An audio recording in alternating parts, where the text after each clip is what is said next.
hanggang 2 hari. At ganito po ang sinusulat sa ESV translation.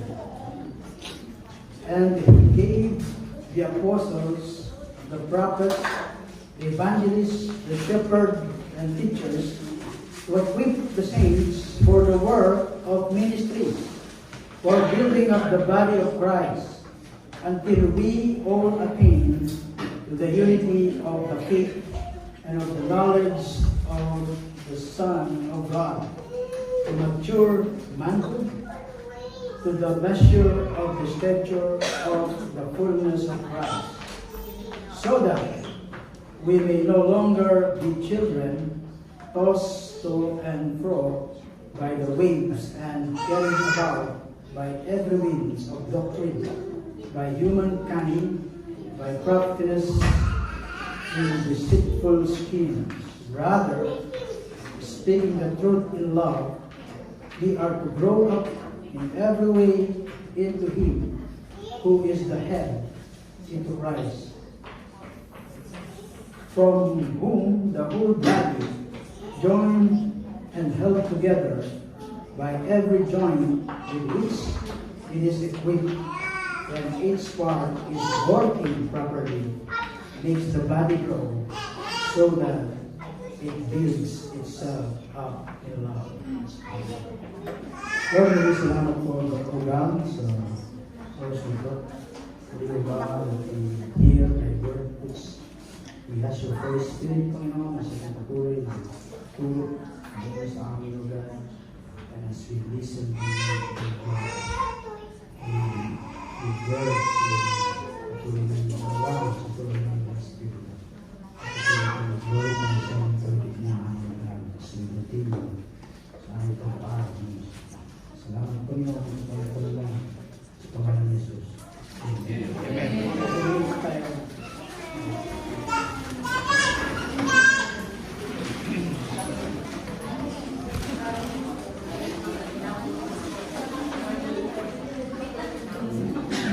So kung mapapansin po natin na yung ating pasahe ay hindi po siya sa aklat ng Acts.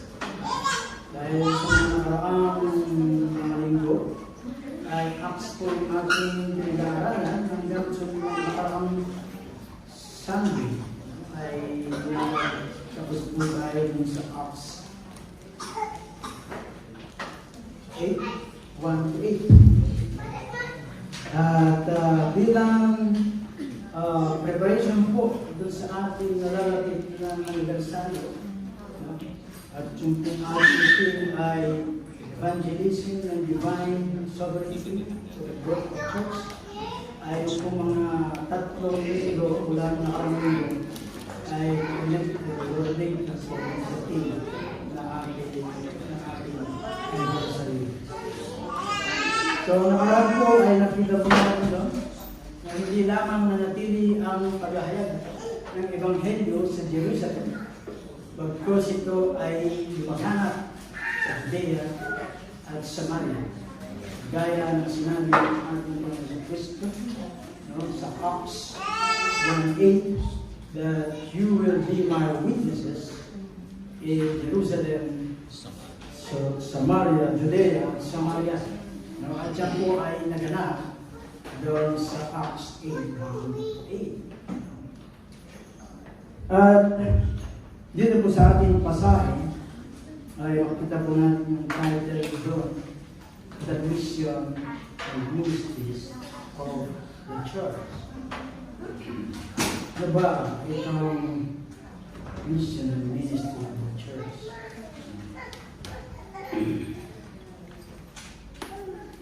Ano ba yung nasa isipan ng Diyos when He conceived the idea of the church? Ano yung kanyang plano? Ano yung kanyang layunin? What principles did He envision? What is God's blueprint? And how would He lay the foundation? At marami pong mga pasahe sa New Testament text that speak to this subject. At ito po ay nagbibigay ng mga bahagi of the total portrays kung ano yung church. Dahil ang lagi iniisip natin ay mag-evangelize sa labas. Hindi na po ba pwedeng evangelize din natin yung nasa loob? Bakit sa labas lang? Yung discipleship, hindi ba sa loob ng iglesia nagsisimula? At then lalabas tayo, equip at ihahayag ang mabuting balita ng ating Panginoon. Doon po sa Matthew 16, 13 to 20, alam mo natin yung story. At dito po ay in-address yung confession and conception of the church. Kung si Pedro tinanong ng ating Panginoon Kristo, sino ba ako sa tingin mo? Sabi niya, ikaw ang Kristo, ang anak ng Diyos, at sabi ng ating Panginoon, sa batong ito ay tatayo ko ang aking iglesia at yung pintuan ng the gates of hell ay hindi mananayo.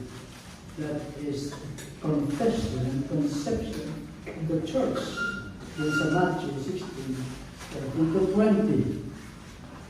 At pagkatapos po doon sa Matthew 28, 16 to 20, yung paborito ng verse, at yung Acts 1:8, yung in-address po dito yung the commission and vision of the church. Matthew 28, 16 to 20, yung the Great Commission, at yung Acts 1:8, yung vision of the church that each of every one of us, each of every Christian be a witness. Maging witness ng ating Panginoon. In Jerusalem, Judea, Samaria, UAE, or to the ends of the earth. At pagdating po dun sa Acts 2, 40 to 47, ay in-address naman po dito yung priorities and practices of the church. At naalala niyo po ba yung ating mga pag-aralan din sa chapter at verses na yun? The priority of declaring the gospel, the good news, no? At yung pong practices nitong mga disipulo, that they are gathered together, breaking the bread, and praying together. At dito po sa ating pasahe 4 of Ephesians 11 to 16 ay in-address naman po dito yung the mission and ministries of the church.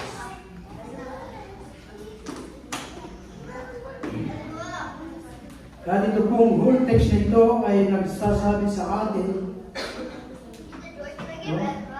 Inform us as to who we are to be, kung sino tayo maging, and what we are to do.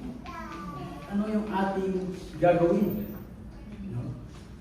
Alalahanin po natin who we are will always proceed and determine what we do. Kung sino tayo ay mangungusap at makikilala tayo kung ano yung ating ginagawa. So dito po sa Ephesians 4, certain gifts are given to leaders in the church for the purpose of fulfilling yung pong verse 11 ay bigay po dito yung mga gifts, certain gifts sa mga leaders of the church para sa fulfillment ng pong verse 12 to 16.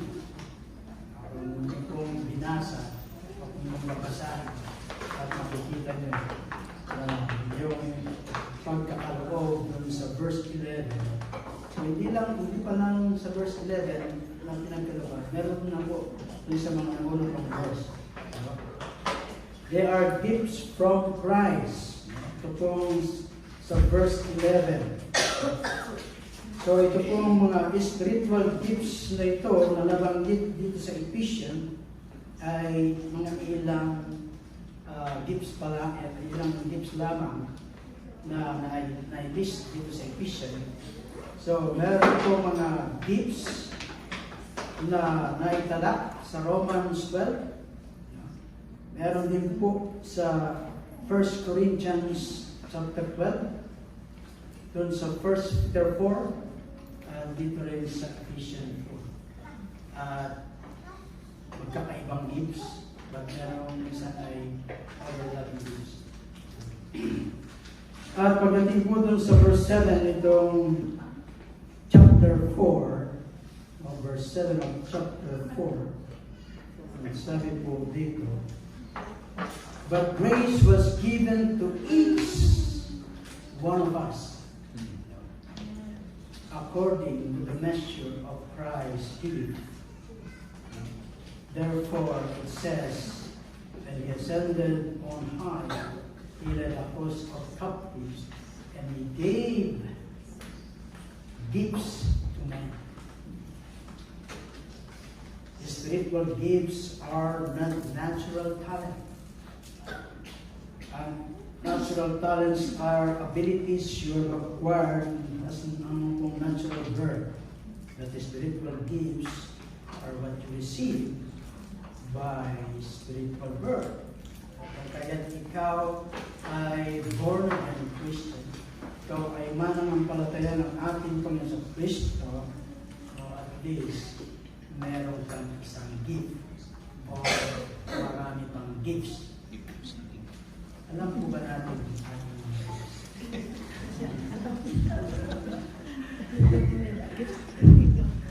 Often, the two have nothing in common. No? So verse 11 gives attention to 4 spiritual gifts that are essential for the health of the church. Christ and no one else gave us these gifted saints. Alam mo, ibang nagkaloob. Ito mga gifted saints, kundi ang ating Panginoon Kristo. Dahil kung ating sa ating basahin. Yung pong ating pagkakaiba ng mga gifts ay na-mention po dito ni Paul sa verse 11. At kung hindi man tayo kasama sa verse 11, ay meron tayong kanyang gift na pinagkaloob ng Panginoon. Tingin lang ay alam kaya natin yung gift na pinagkaloob natin yun sa atin ng ating Panginoon.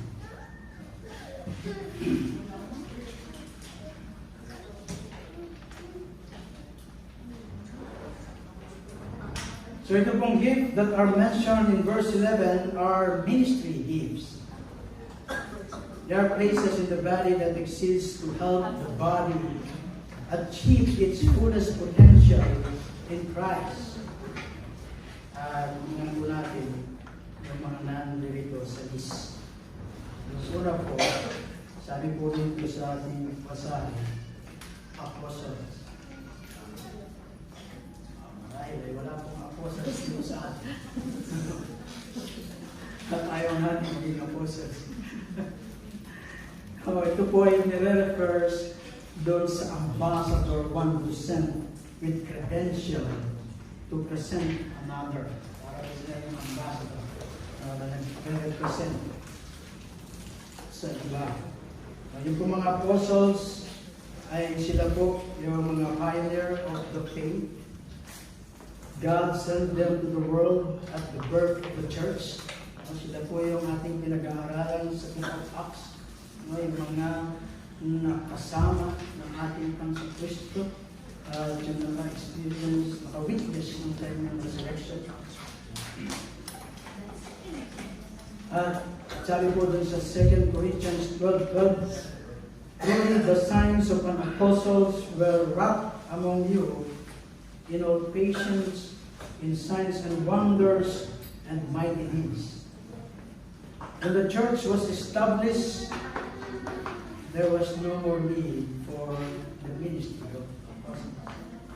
Sila po yung nag-lay ng foundation of the church. Kaya kung may mga church dito nagsasabi, may mga apostol kami, sino sila? Ang namin mga apostol ay sila Peter, John, James, Paul. Kung ikaw po yung pangalan ng apostol sila,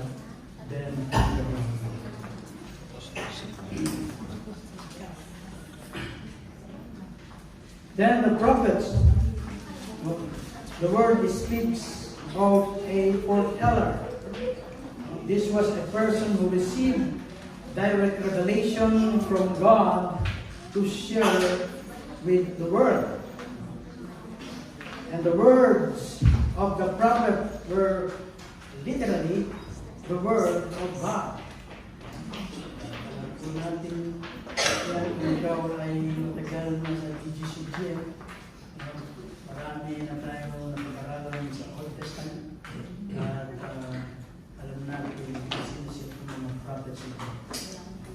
At kung meron po ito ang prophet ay Pastor Mike at magpapakula. When the Bible was completed, the need for prophets ceased. So sila yung nagre-reveal noon ng Word of God to speak to the people of God and the world. But there are no prophets in the world today in the sense that no one is receiving the revelation from God. Wala na po yung sabi ng Panginoon kagabi sa akin. Wala na po yun. Everything we know and will know concerning God and faith of Jesus Christ can be found in the pages of the Bible. Ito na po yung final revelation ng Panginoon. How about this evangelist and pastor and teacher? Kung mga evangelist, literally, ibig sabihin ito, mga preacher of the gospel. It doesn't mind those who are especially gifted sharing the gospel with those who have never heard. And ito po yung mga umahayo, mga missionaries, mga gifted witness and preacher who take the gospel to the unchurched. Ang unchurched po, hindi nakakapunta sa mga church. Ito po yung inaabot itong mga evangelist, gospel, preacher. At sila po ay binayaan na gift ng sharing of the gospel. Pwede ba tayo maging evangelist? Hindi tayo pwede dun sa apostles and prophets dahil sa evangelist ay pwede tayo. Sino po bang pwede? Sino bang gusto? Pwede pero hindi gusto. Then pastor and teachers, ito pong pastor and teacher ay magkasama mo yun. Pwedeng teaching pastor or pastor teaching teacher. Dito pong words pastor, alam po natin, they are the shepherd. It speaks of those who tend to the need of the flocks. Ito po ay nangungusap doon sa mga who reaches out. Sila po yung nag-reach out sa mga fallen. Yung mga bind up and wounded. Yung mga flocks na kanilang nililid doon sa green pasture. Doon sa beside still water. Beside din po yung sound na yun. It speaks of man who has the care of the people of God as the driving force of his life. So ito po mga spiritual gifts na ito ay very active pa sa ating mga kapanahon. Mga evangelist, pastor, teacher, or teaching pastor. So, yung pong ating mga gift, sabi ko nga kanina, bagamat hindi po sa list, na na-mention, ay mahalaga din po yung mga gift na meron tayo. Pagkat ito ay binigay sa atin ng Panginoon, hindi po itago, hindi pangalakal, to exercise, to use for the good of His people, and for the glory of His name. Yung kung nilagtas tayo ng Diyos, sa binayaan po tayo ng gifts. He gave us at least one spiritual gift. Probably ilang po sa atin ay maraming gifts na pinagkaloob ng Panginoon. Po tayong nainggit. At sabi po sa salita ng Panginoon, if you ask, ay pagkakaloob po niya. The desire.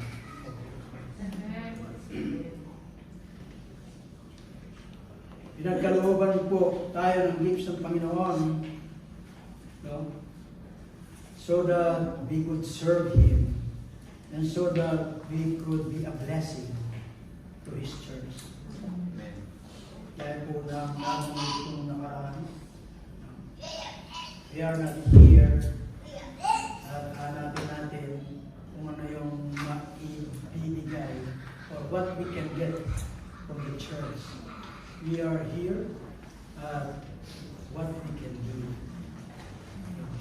for the church. At ito po ay challenge sa atin na alamin natin kung ano yung gift na pinagkaloob po ng Diyos sa atin so that we can put it to work para po sa ating Panginoon sa Kristo. Every gift is needed. Maliit man yung gift na meron ka, kapag ginamit mo sa Panginoon, mag-glorify yung Panginoon. Sabi ko nga, doon sa isang sasakyan, even yung pinakamaliit na screw ay may gamit, may purpose.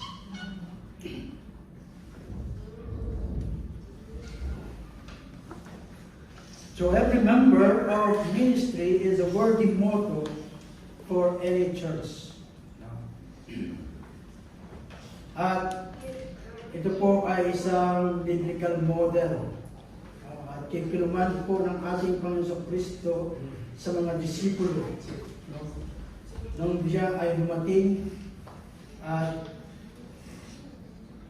sabi ng Panginoon, He came not to be served but to serve.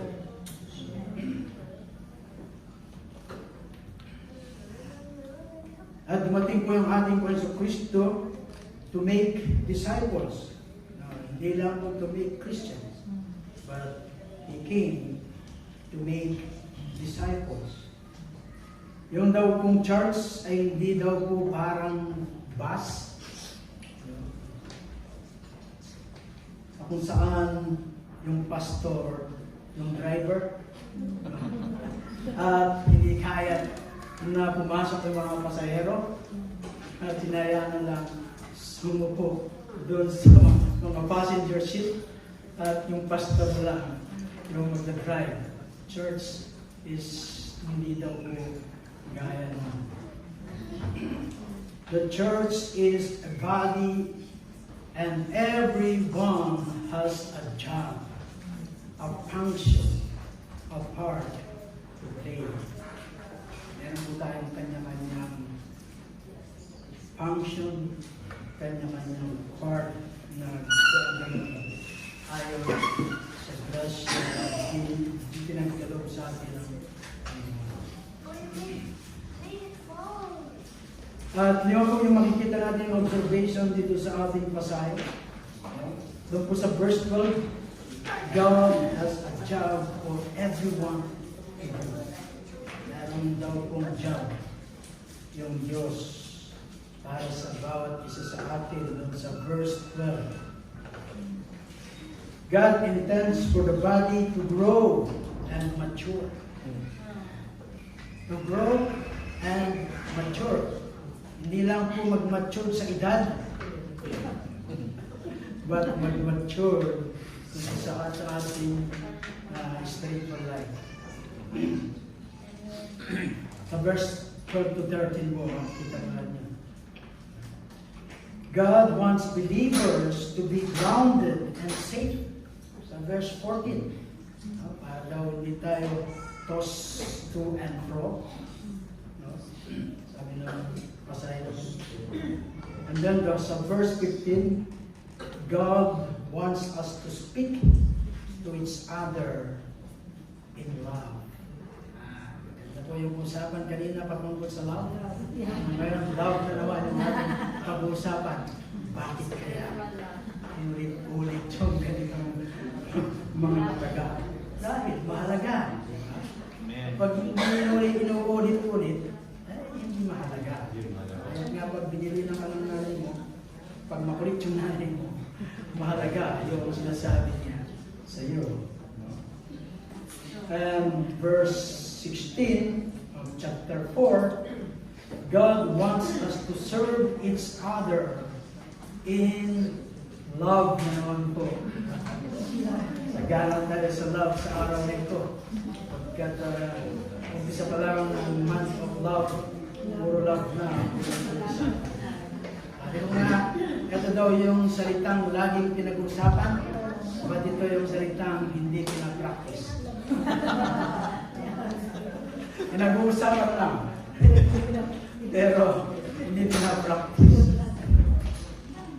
God saved us and He gifted us. Why did He make each of us different?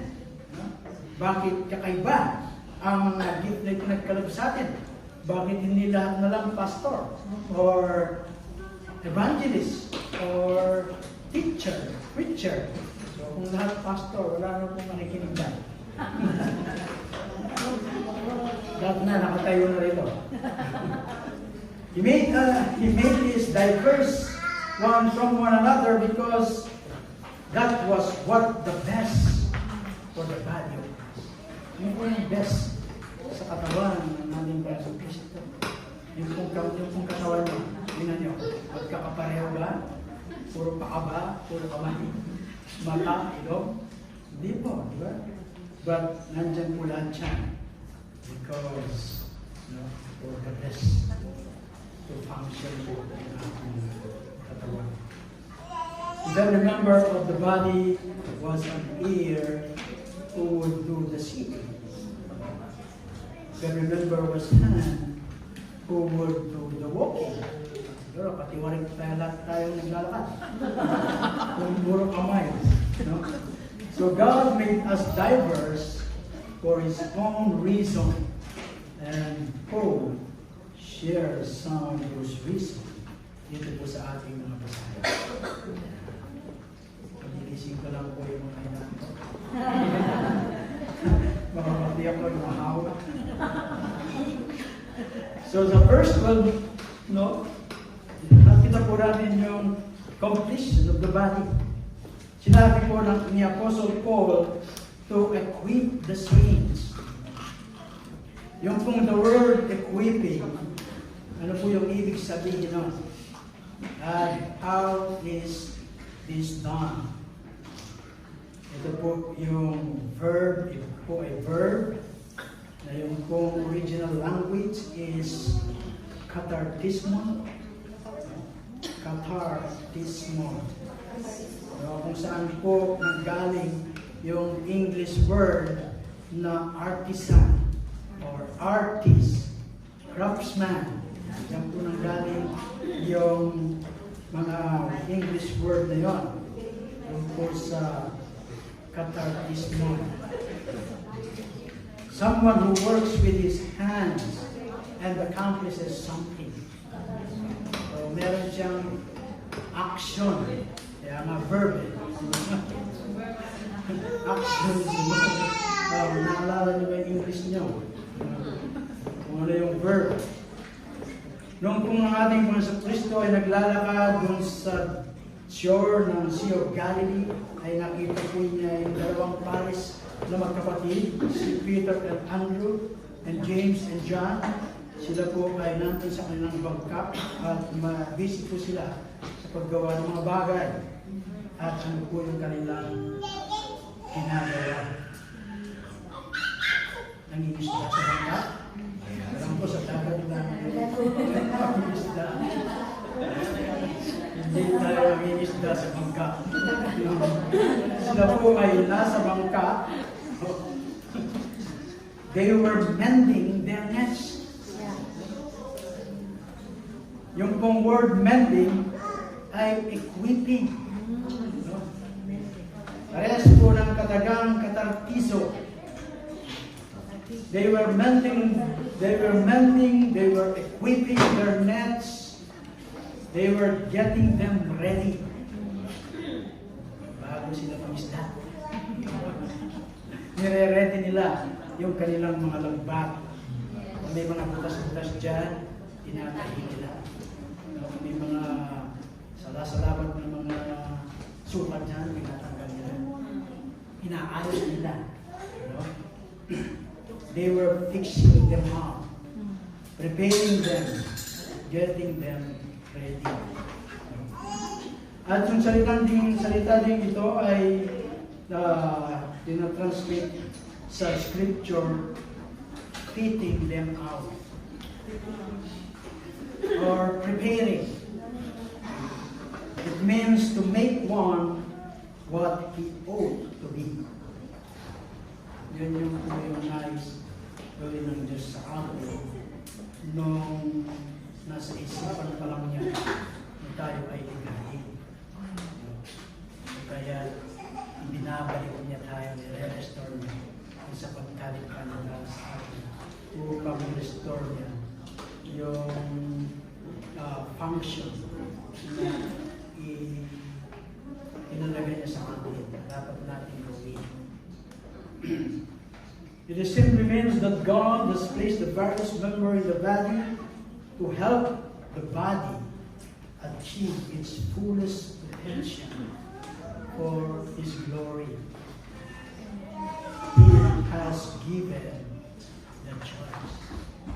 Ikaroon po niya yung church, through the work of the Holy Spirit in gifting the various members of the body all that we need to be strong, full, and complete for His glory.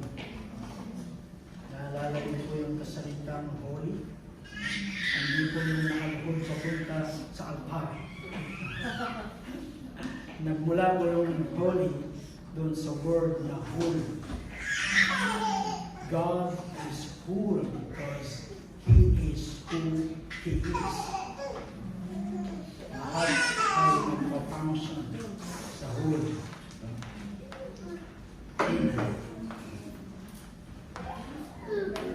The Lord is glorified and the church becomes what the Lord establishes to be, and the body is working together doon po sa gifts na ipinagkaloob ng Diyos.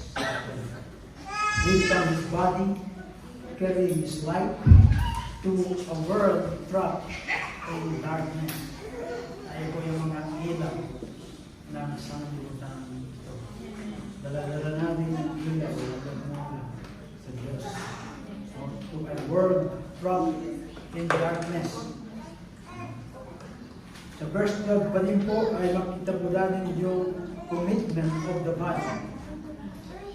When Paul refers to the work of the ministry, he's talking about the business of serving. Effective ministry is the work of the entire church. Hindi lang po yung ilan. Effective ministry ay trabaho po ng buong iglesia. Ang lahat ay pagmahali. wala pong atsakwera. Kung ikaw ay kabahagi ng katawan ni Kristo.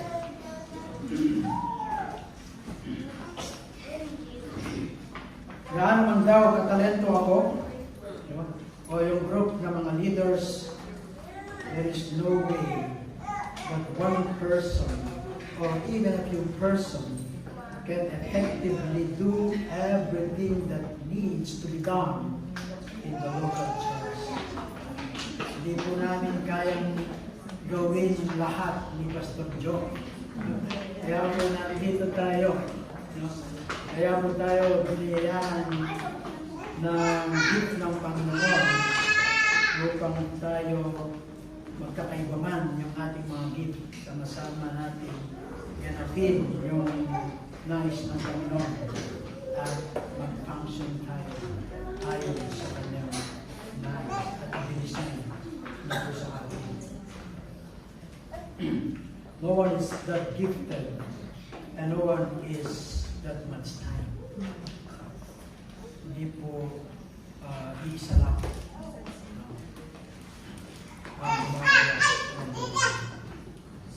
God has designed the church so that each member brings a different pieces of the collective puzzle. Para daw tayo sa isang puzzle na meron tayong tuwang na paglalagyan. Well, the evangelists and the pastor teachers are faithful in prayers and the ministry of the word. Yung daw pong church is equipped. Equipped for what? No?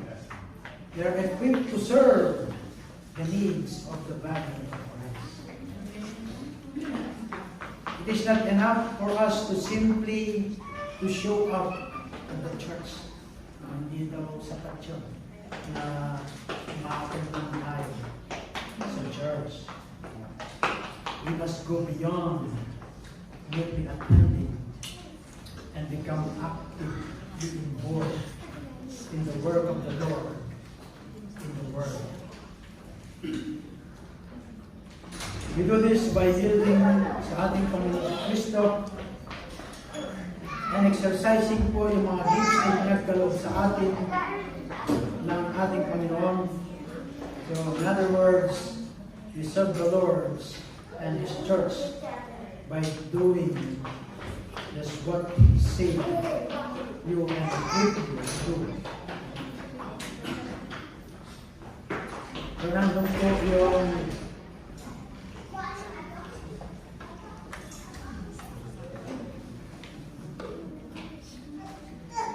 completion of the body. Iba't ibang mga sangkap, mga members. Nandun po yung commitment at nandun din po yung bringing the body to a place of conviction. Verse 13. Sabi po sa verse 13, until we all attain to the unity of the faith. Until we all attain to the unity of the faith. No? As a church is properly led, properly fed, and serviced by the gifted individuals, that make it up, ay darating daw po doon sa place na yung bawat isang mananampalataya may practice yung kanilang mga gifts sa body of Christ at yung mga doctrine ng katotohanan na ating napag-aralan at yung goal po ng Diyos yung para send yung mga preacher to the church is to teach the church sa kanyang mga salita. At yung church ay ma-equip gaya ng ating scripture reading. Sabi ng panalangin ng ating Panginoon, as you send us, I pray that I am sending them.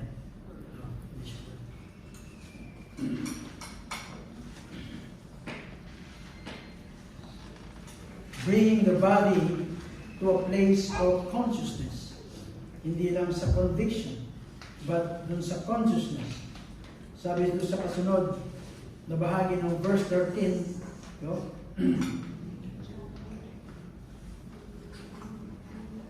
Until we attain all to the unity of the faith and of the knowledge of the Son of God. As we taught the truth, pag natutunan po natin yung katotohanan at yung ating mga gift ay may share po natin, no? At matuto tayo about sa ating tagapagligtas, no? Ating Panginoon Kristo, ay magamit po tayo doon sa pagpapalaganap ng Diyos ang kanyang kaharian dito sa mundo. Yung pong salitang knowledge, ibig kong sabihin, is to fully discern. God sent the church preacher and teacher para matulungan yung mga mananampalataya na makilala ng lubusan ang ating Panginoon Kristo. As the gift of the Spirit are exercised in the church, exercise. Hindi po yung i-keep. Sabi ng Panginoon, if you keep my commandments, at yung mga Kristiyano, they follow the commandments. They keep the commandments. But sabi po rin sa ating pag-aaral, to share, to proclaim, to declare the goodness of God, to exercise the gift, no, na ipinagkaloob po sa atin. As the gift of the Spirit are exercised in the church, one of the outcomes is in a fuller knowledge of Christ. At yung ano po yung magiging resulta? Tayo po ay lalago in power, in love, and glory. At magamit po natin, Panginoon, magamit po natin ito in serving the Lord through His church.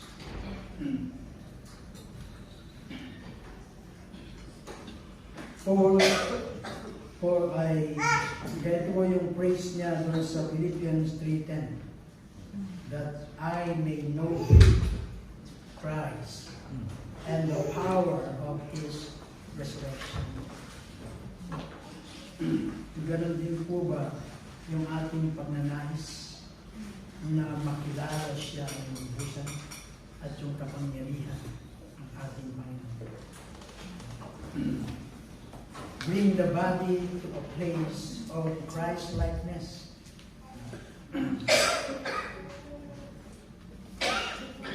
Unity of the faith and of the knowledge of the Son of Christ to mature manhood.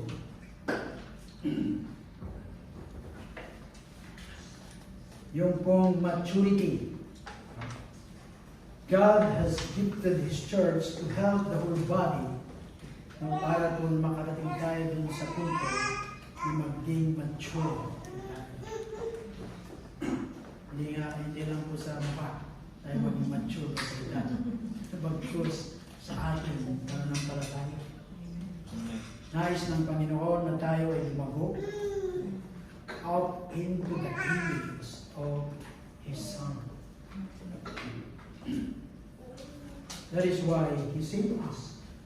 Iligtas niya tayo so that Christ might be formed in us. Galatians 4:19. No, ang desire ng ating Panginoon for every one of us na tayong mga anak niya, no? Without exception, tayong lahat is to become like His Son, our Lord Jesus Christ.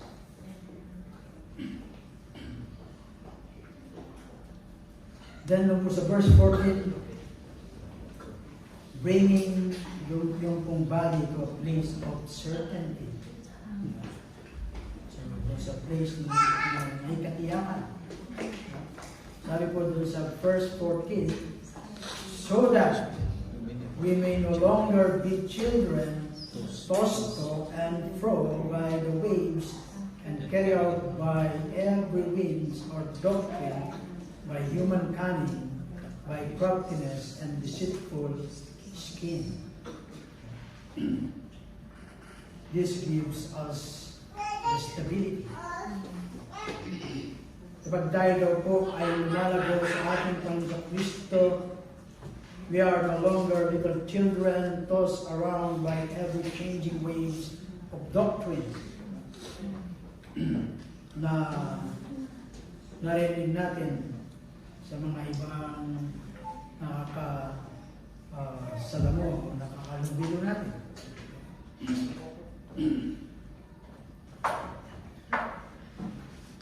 We are not brushed out our feet by every new teaching we hear. Hindi tayo mawawas out dun sa mga katuruan na ating mga naririnig. Kundi tayo ay puno ng kaalaman ng katotohanan. No? We are not easily deceived by those who would try to trick us, no? At yung maglilid sa atin into error. Kaya nga tayo nagbabible study. No? Naaral natin yung katotohanan sa magitan ng banal na kasulatan at sa tulong ng banal na Espiritu.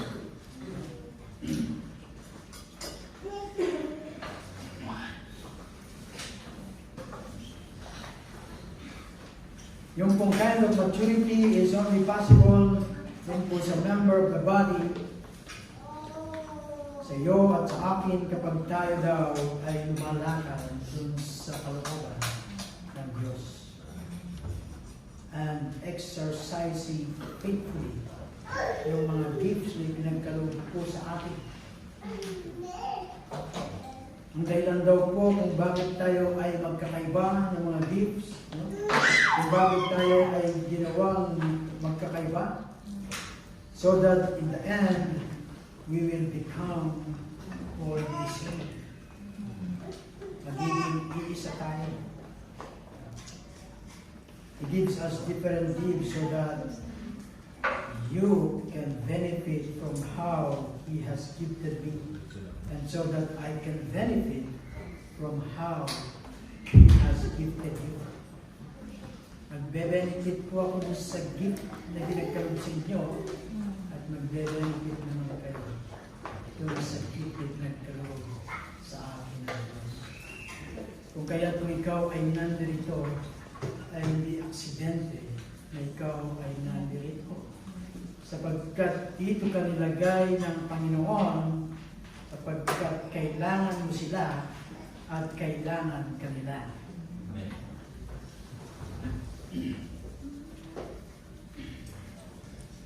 He made is different so that He might make us one with Christ. At ano po yung result ng ating mga pagkakaiba?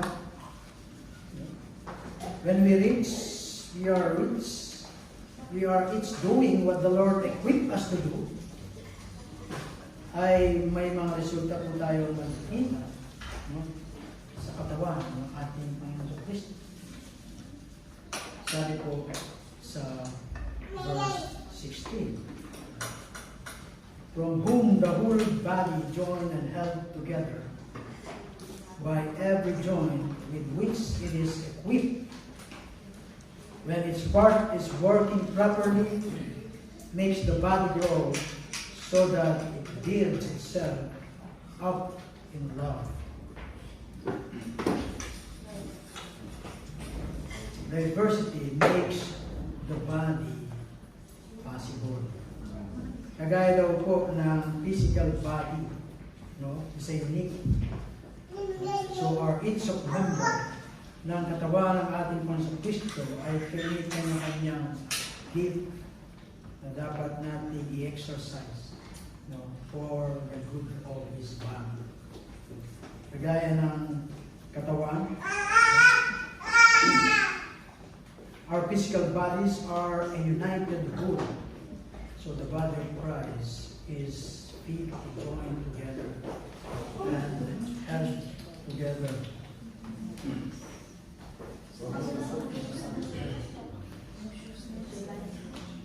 Nilagay daw tayo ng Diyos sa kanyang iglesia, magkakaiba ng background, magkakaiba ng ugali, at magkakaiba din naman ng itsura.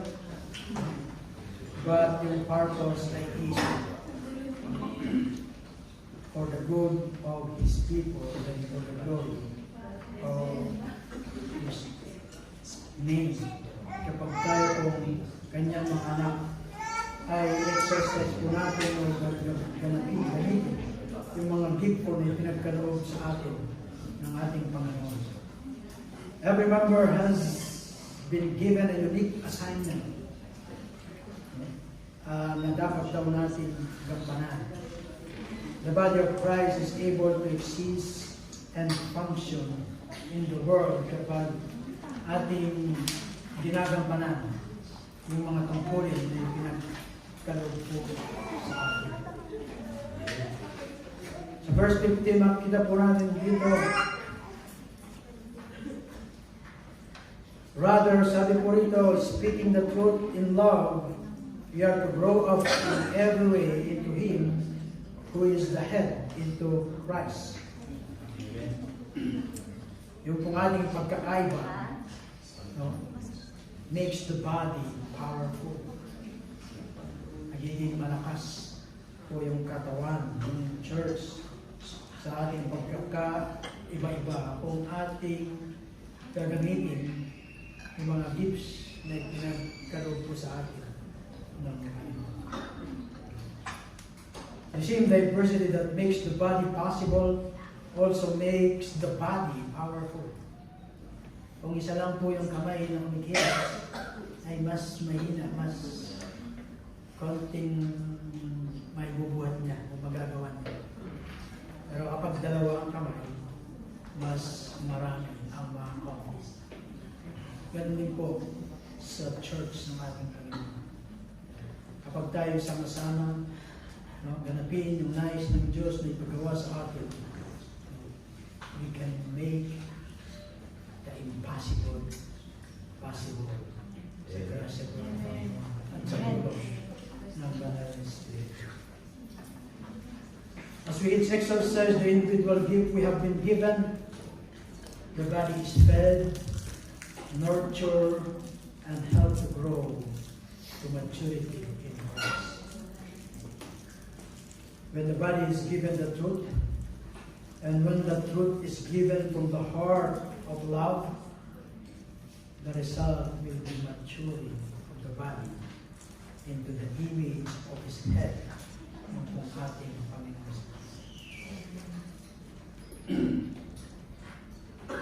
Yung kung speaking of the truth in love, the way we speak of the truth of the gospel, proclaiming and live out. Hindi lang po siya proclaiming. Sabi, and live out, ipamuhay. Huwag lang natin i-memorize o sasabihin. Nagmamatch dapat yung ating pananalita sa ating paglakad o sa ating pamumuhay. Then the world will see that we are the true children of God. Amen.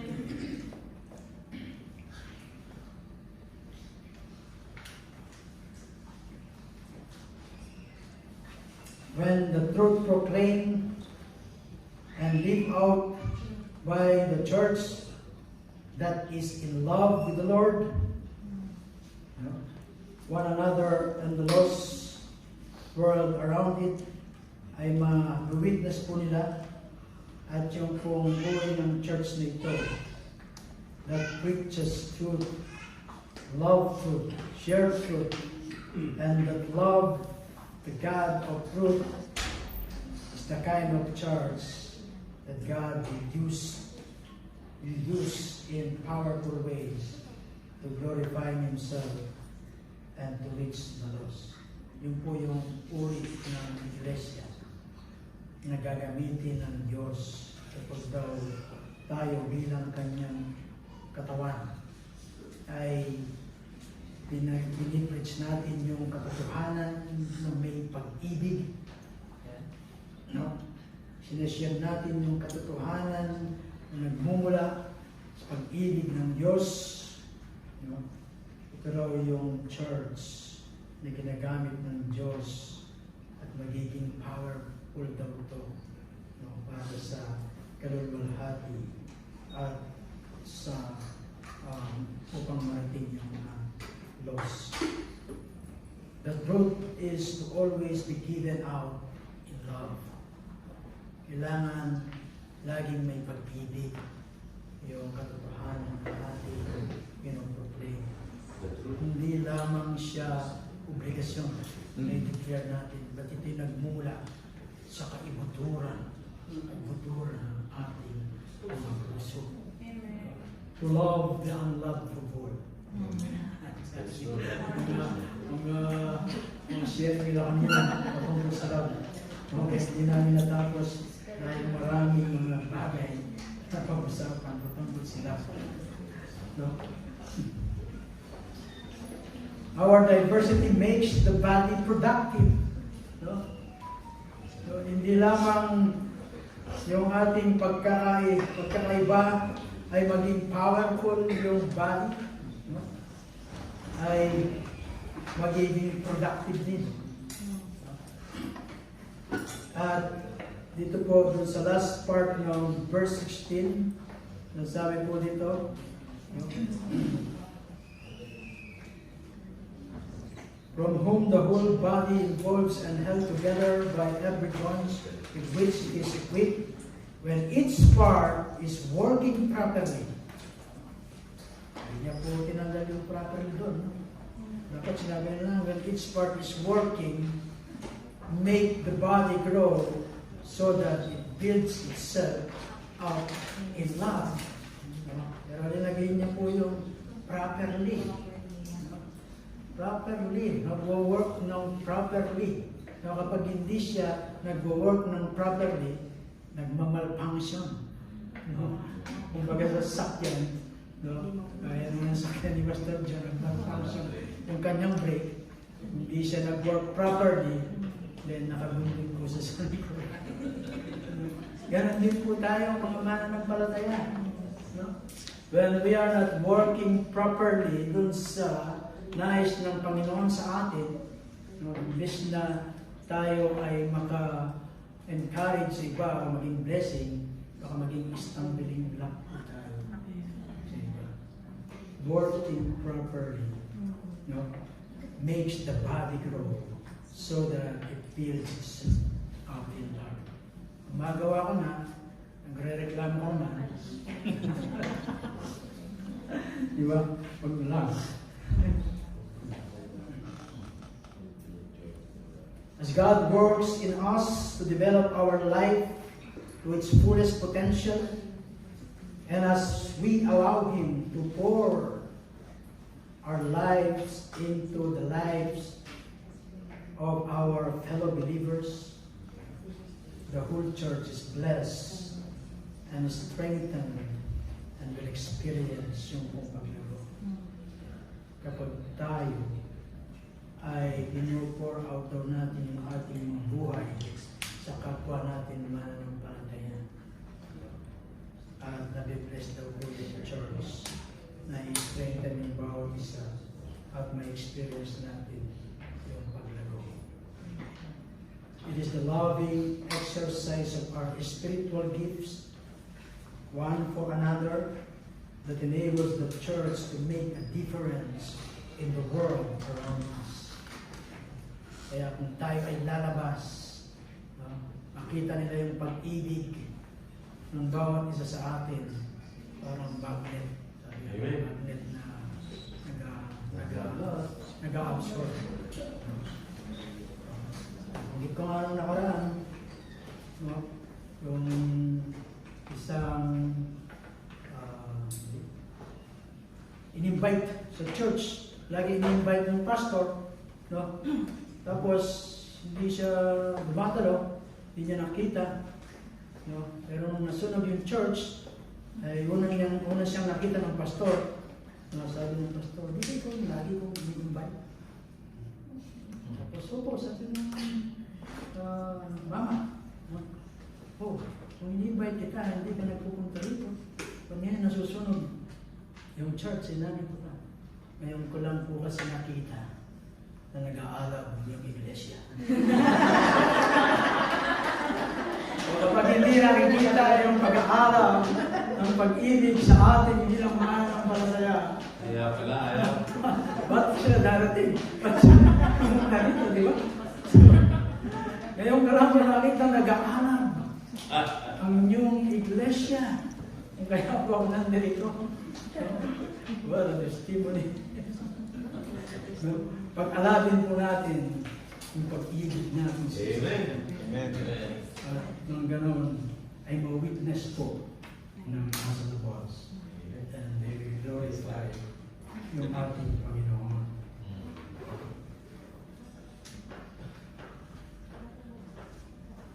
Only as I do what He has gifted me to do, and you do what He has gifted you to do, can you ever hope to be used of God to effectively serve Him in the world today. Kapag ginagamit ko daw yung gift na pinagkaloob sa akin at ginagamit niyo yung gift na pinagkaloob sa inyo, then ano po yung pag-asa. But God used us for effective service dun sa nandun na kinalalagyan natin sa mga Biblia. Paul tells us that the body edifies itself in love. If we love the Lord like we should, we will want to be all that He saved us to be. If we love one another like we should, we will want to help our fellow Christians reach their fullest potential in Jesus. As we walk in love toward the Lord and toward one another, we show the world that our faith is real. At sabi po dun sa John 13:34-35, a new commandment I give unto you, that we love one another. We need to love one another, not to love another one. We need to love one another. Hindi po yung love another one. That love one another as I have loved you, that ye also love one another. By this shall all men know that we are my disciples, if we love one another. Now, Paul po ay nandito po yung dito po sa aking kasayad. God's gifted man, doon po sa verse 4-11, to equip the saints for the work of the ministry. Verse 12. Then saints doing the work of the ministry build the body. Then building the body results in the unity in the faith and knowledge of the Son of God. So yung process na to produce a matured body that looks and acts like Christ. Ito po yung kasahit ang inyong pag-aaral. So this matured body is prepared to recognize and handle doctrinal heresy and false teaching. Sabi po sa verse 14. At the things of verse 15, this mature body will be mutually accountable, speaking truth to one another in love. Then this mature body grows in every way into Christ. And then this mature body has its part working properly in the body of Christ. This mature body keeps on growing. No? Keeps on growing po. No? Hindi yung tumigil ka na sa paglaki. Kailangan sa height lang yun. No? Huwag yung sa ating Christian na buhay. Kung patuloy po yung ating paglago sa ating mga mananampalataya. Wala pong bonsai na Christian. Sa height lang po yun. But sa buhay nilang Kristiyano, dapat po patuloy yung ating paglagay hanggang ma-reach natin yung nais ng Panginoon sa atin to be like His Son, our Lord Jesus Christ. This mature body build itself up in love. Every one of us is different in so many ways, but we are brought together as one in Christ. Tinawag po tayo ng Diyos, niligtas po tayo, nanahan siya sa atin, at binigyan tayo ng mga gifts individually and uniquely, no? To put us together in such a way that we can be a blessing to the whole body of Christ. Ako ay nagpapasalamat sa Diyos na ako ay hindi kagaya mo. at kayo hindi kagaya ko. Because we are different, but one in the body of Christ. Thank God that I am not just like you. I praise Him for the diversity that we enjoy sa ating Panginoon Kristo, because our differences help us to better serve Him and one another. So yun po yung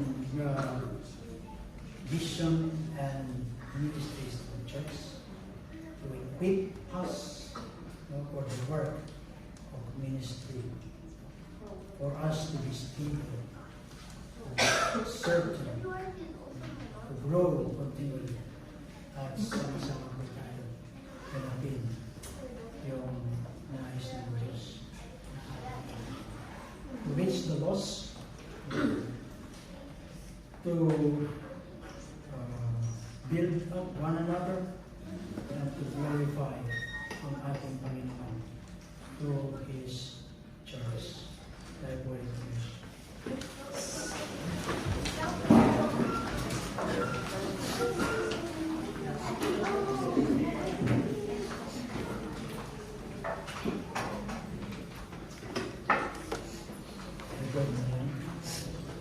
Panginoon, kami po ay nagpupuri at kapasalamat sa iyong salita, aming narinig, alaala, rebuke, pagputuro. Salamat po Diyos sa panginoon ng Espiritu. Lord, O God, that you have brought us for a purpose. Hindi po kami nandito upang makinig lang ng mga salita. Of course, mga mga narinig, we put into action. Kita po sa amin ng Diyos, magtunay nga kami ay yung mga anak. Heavenly Father, help us sa tulong ng mga Espiritu. Na makita po namin, O Diyos, yung mga gift na pinagkaloob po sa amin at maiput po namin into practice for the good of the people and for your glory, O Lord. Lord, help us to be a matured manhood, na siya pong supreme na layunin sa bawat mga anak namin. Lord, tulungan po kami Panginoon. At patuloy Panginoon, Diyos, yung Holy Spirit na siya patuloy na mamuna sa lahat ng mga gagawin. Ikabubuti ng mga anak ng Iglesia at sa ikabuhati ng iyong mga maraming salamat po, God. Huwag panalangin sa Panginoon Jesus. So dahil po ngayon ay nasa